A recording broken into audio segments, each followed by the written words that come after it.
with Chitra. Social Talk.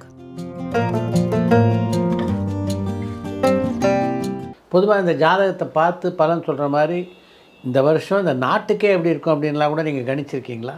இல்லை, கணிச்சிருக்கேன். எனக்கு அது தெரியும். அது எப்படி பிரகத் ஜாதகம்னு சொல்லுவாங்க. நான் இந்தியாவுடைய ஜாதகத்தை போட்டு பார்க்குறது, கணிக்கிறது, அதுவும் நான் பண்ணியிருக்கேன் நான். பட் நான் ரொம்ப அதெல்லாம் பற்றி வெளியில் பேசுறது இல்லை. ஏன்னா நான் வந்து அரசியல்லேருந்து விலகி இருக்கேன். எந்த கட்சியும் சாயமும் யாரும் பூசிடக்கூடாதுங்கிறத நான் ரொம்ப கேர்ஃபுல்லாக இருக்கேன். ஏன்னா எல்லாருமே என்கிட்ட வந்து பார்க்குறாங்க. அது கரெக்டு. எல்லா விஐபிஸும், மோஸ்ட் ஆஃப் தி விஐபிஸ் என்னுடைய கிளைண்ட்ஸு. அவங்க பேரையும் நான் வெளியில் ரிவீல் பண்ண மாட்டேன். அது சரியாக இருக்காது. அவங்களுடைய பர்சனல் இதுக்காக எங்கிட்ட கேட்குறாங்க, இன்னார் பார்த்தார் எங்கிட்ட, அவர் பார்த்தார் தெரியுமா, இவர் பார்த்தா தெரியுமா, வெளியில் சொல்லிக்க மாட்டேன். அதே மாதிரி நாடு நல்லா இருக்கணுங்கிறதுல எனக்கு அக்கறை உண்டு. எனக்கு தேசபக்தி ரொம்ப ஜாஸ்தி.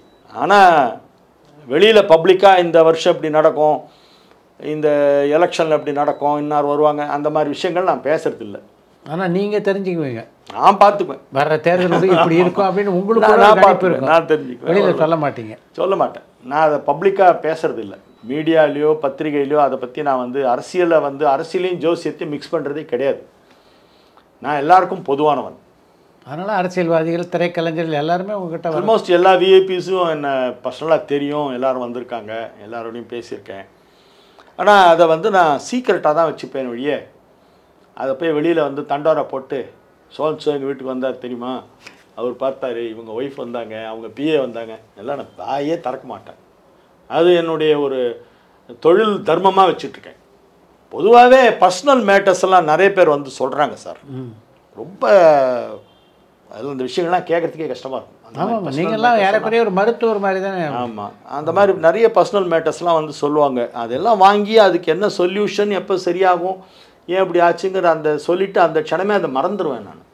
நான் அதெல்லாம் மைண்டில் வச்சுக்கவே மாட்டேன். நான் இந்த துறையில் இன்றைக்கி உங்களை மாதிரி பல பேர் பிரபலமாக இருக்காங்க.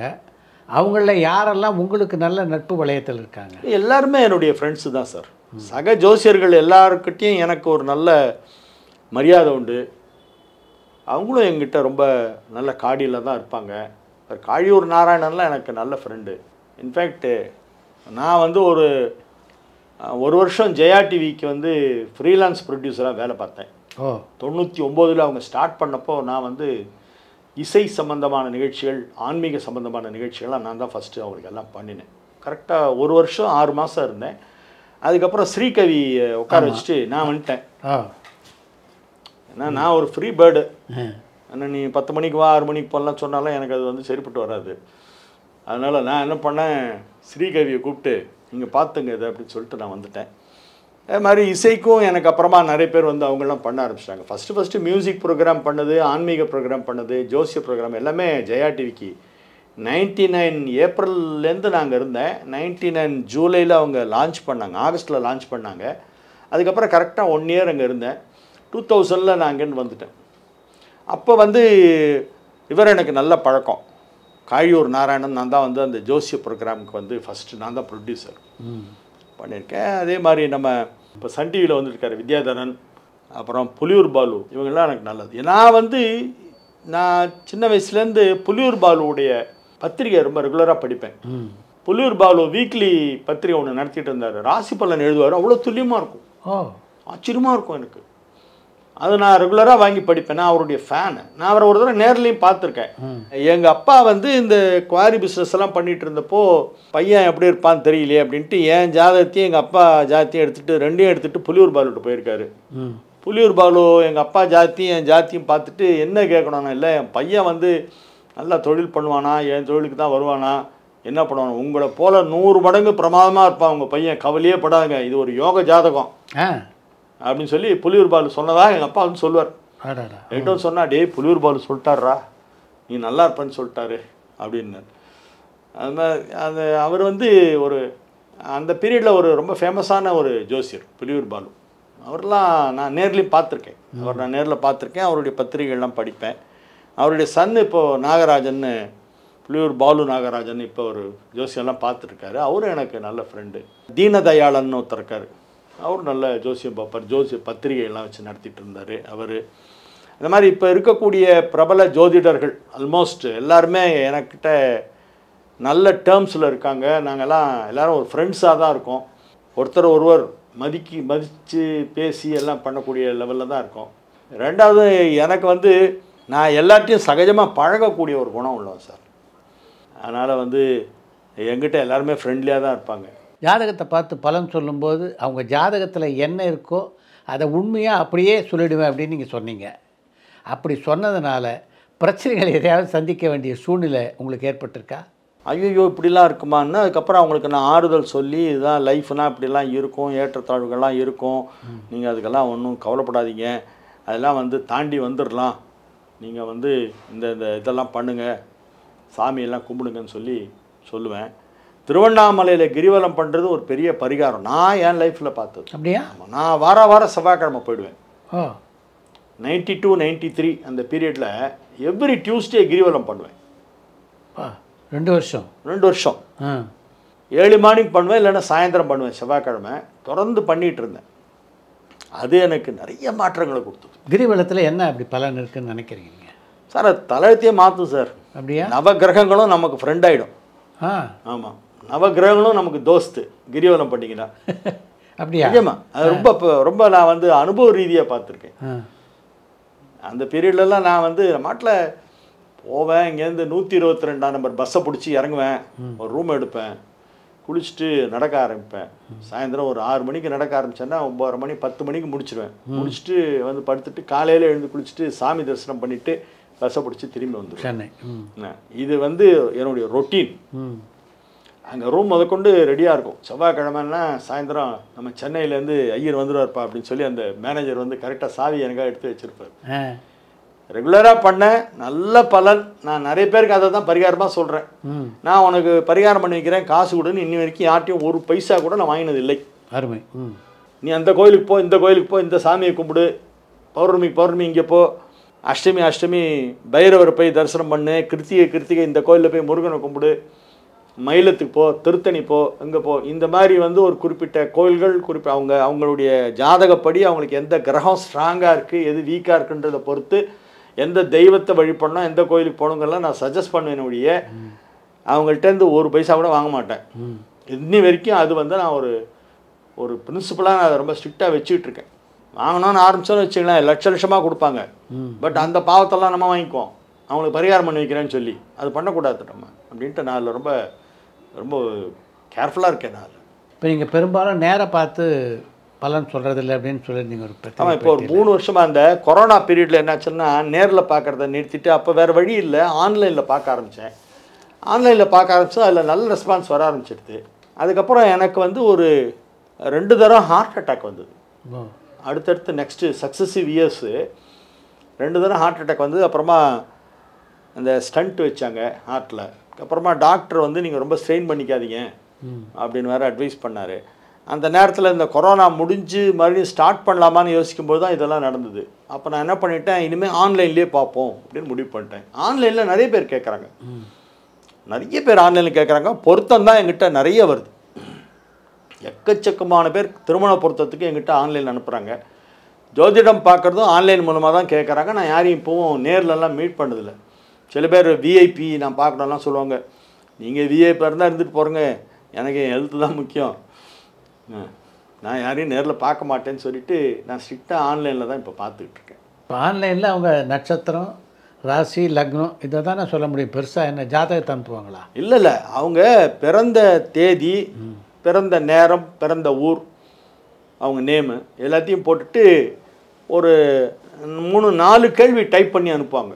அவங்க கேட்க வேண்டிய கேள்விகளை எனக்கு அதில் டைப் பண்ணி அனுப்புவாங்க. இங்கிலீஷ் அண்டு தமிழ் ரெண்டுத்துலையுமே மாறி சில பேர் இங்கிலீஷில் கேட்பாங்க, சில பேர் தமிழில் கேட்பாங்க. நான் இங்கிலீஷில் கேட்குறவங்களுக்கு இங்கிலீஷில் பதில் சொல்லுவேன், தமிழில் கேட்குறவங்களுக்கு தமிழில் பதில் சொல்லுவேன். இந்த 2 லாங்குவேஜ் தான் யூஸ் பண்ணுறேன் ஆன்லைனில்.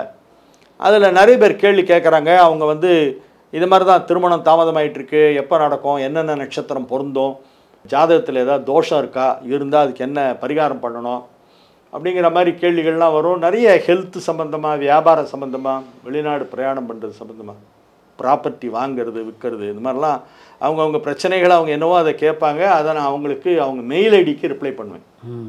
அந்த மாதிரி பண்ணிகிட்ருக்கேன். இதுதான் ஆன்லைன் கன்சல்டேஷன் நான் பண்ணிகிட்ருக்கேன். அது நல்லா போயிட்டுருக்கு எனக்கு. இப்போ உங்களுடைய ஸ்பெஷாலிட்டி என்ன? ஒவ்வொரு ஜோசியருக்கும் ஒரு ஸ்பெஷாலிட்டி.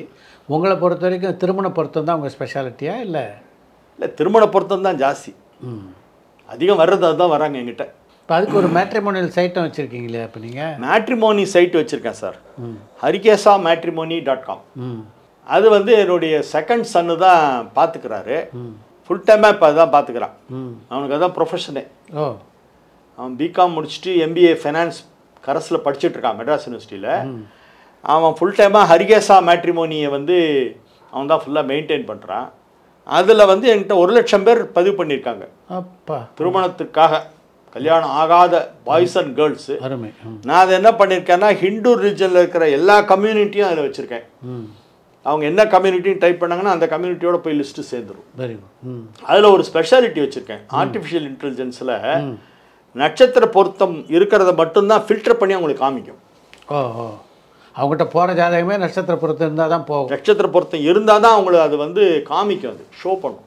ஸோ அதனால் ஜாதகத்தை பார்த்து அதுக்கப்புறம் பொருத்தம் தேட வேண்டிய அவசியம் இல்லை உங்களுக்கு. ஆமாம், அதில் வந்து அப்புறமா அந்த கட்டம் சரியாக இருக்கான்றதை வேணால் ஒரு தடவை செக் பண்ணிக்கலாம். நட்சத்திர பொருத்தத்திலே இப்போ எங்கிட்ட எடுத்துகிட்டு வராங்க சார், ஒரு பண்டில் எடுத்துகிட்டு வராங்க சார், 100 ஜாதகம் கொண்டு வருவாங்க. பண்டில் எடுத்துகிட்டு வராங்க பொருத்தம் பார்த்து. அதில் 10 to 15% தான் தேரும். பாக்கியெல்லாம் நட்சத்திர பொருத்தம் இல்லை, அந்த கேட்டகரியில் அடிபட்டுரும், ஃபில்டர் ஆகிடும் இல்லை.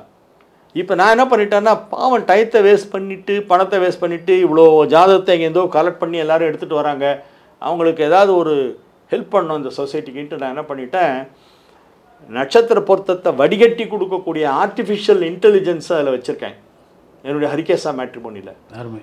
ஸோ அவங்களுக்கு நட்சத்திர பொருத்தம் இருந்தாக்கா அது காமிக்கும், நட்சத்திர பொருத்தம் இல்லைன்னா காமிக்காது.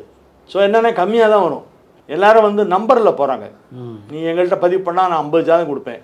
கோல்டன் பேக்கேஜ், பிளாட்டினம் பேக்கேஜுக்கு 75, டைமண்ட் பேக்கேஜுக்கு 100 தரேன், இவ்வளோ ரூபாய் அதுக்கு இவ்வளோ ரூபாய் இதுக்குன்னு சொல்கிறேன். நான் அதெல்லாம் ஒன்றும் கிடையாது, நட்சத்திர பொருத்தம் இருந்தால் கொடுப்பேன். அந்த மாதிரி வச்சுருக்கிறதுனால இது நிறைய பேர் கல்யாணம் இருக்குது. என்னுடைய மேட்ரிமோனி சர்வீஸ் ஆரம்பித்து 1.5 வருஷம் ஆகுது, 2 வருஷம் கிட்டத்தட்ட ஆக போகுது. 1 லட்சம் பேர் இப்போ இதில் வந்து என்கிட்ட டேட்டா இருக்குது.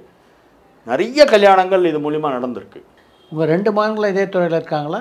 இல்லை, பெரிய மகன் வந்து அந்த ஆன்மீக ப்ராடக்ட்ஸு, கருங்காலி கருடாழ்வார், கருங்காலி மாலை, கருங்காலி பிரேஸ்லெட்டு, அதுக்கப்புறமா வந்து இந்த பிள்ளையார் விக்கிரகங்கள் மேட் ஆஃப் டிஃப்ரெண்ட் இது ப்ராடக்ட்ஸு, அதெல்லாம் இருக்கும்போது மாதிரி நிறைய பேர் பண்ணுறாங்க. இதெல்லாம் பண்ணுறாங்க. ஏற்கு வேர், ஆமாம், அதெல்லாம் வெள்ளருக்கு வேரில் பண்ணது.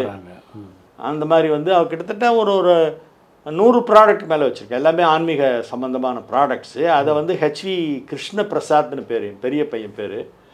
அவனுக்கு கல்யாணம் ஆகிடுச்சு. அவன் ஒய்ஃபும் சேர்ந்து இதே தான் பையனுடைய பிஸ்னஸ்க்கு தான் கூட ஹெல்ப் பண்ணிகிட்ருக்கா.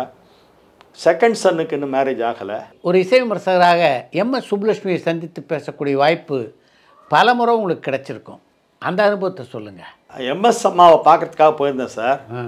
நான் சரிகம13ன்ற மேகசின் நான் எடிட்டராக இருந்தேன்னு சொன்னேன்ல, அது ஃபஸ்ட்டு இஷ்யூவே அவங்கள தான் அட்டைப்படம் போட்டோம்.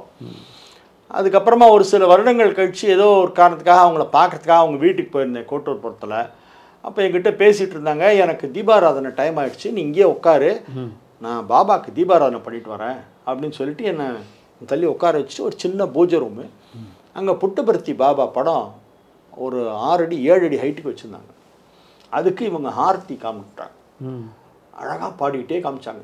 MS அம்மா நேரில் பாடி அமைதியான அந்த சூழ்நிலையில் ஒரு ஹார்த்தி பாட்டு அவங்க பாடி கேட்கணும்னு எப்படி இருந்திருக்கும் பாருங்க. மறந்து போய் உட்காந்துருந்தேன், புல்லரிச்சிருச்சு எனக்கு. அந்த அம்மா பாடிக்கும்போது பாபா படத்துலேருந்து விபூதி விழுது பாருங்க, 1 மூட்டை விபூதி விழுந்திருக்கும். பிடிச்சா அப்படி தூக்கி போடுற மாதிரி வந்தது சார். அவங்க காலெல்லாம் வந்து கீழெல்லாம் விழுது, ரூம் ஃபுல்லாக விபூதி ஆயிடுச்சு. நான் இன்னொன்று ஃப்ராங்காக சொல்கிறேன், அதுக்கு முன்னால் வரைக்கும் நான் வந்து புட்டபர்த்தி பாபாட்ட அப்படி எனக்கு ஒன்றும் பெரிய ஃபெய்த் எல்லாம் கிடையாது. பொதுவாக எல்லா சாமியாரையும் சாமியார் சரி ஏதோ ஆன்மீகத்தில் இருக்காங்க அப்படின்னு கும்பிட்டுட்டு போயிட்டே இருப்பேன். அன்றைக்கி MS அம்மா வீட்டில் அவங்க அந்த படத்துலேருந்து விபூதி விழுந்தது வந்து என்னுடைய லைஃப்பில் மறக்க முடியாத ஒரு விஷயம். கொட்டுன்னு கொட்டித்து புட்டபர்த்தி பாபா படத்துலேருந்து விபூதி.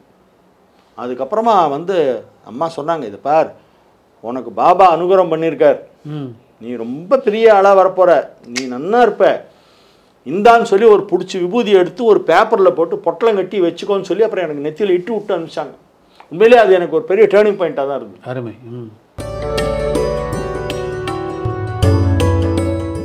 இசைமேதை பாலமுரளி கிருஷ்ணாவை நீங்கள் சந்திச்சிருக்கீங்களா? பாலமுரளி கிருஷ்ணா சார் என்னை வந்து ரொம்ப சகஜமாக பேசுவார். ரொம்ப வருஷம் பழக்கம் மாதிரி, வா வெங்கட்ராமா எப்படி இருக்கே.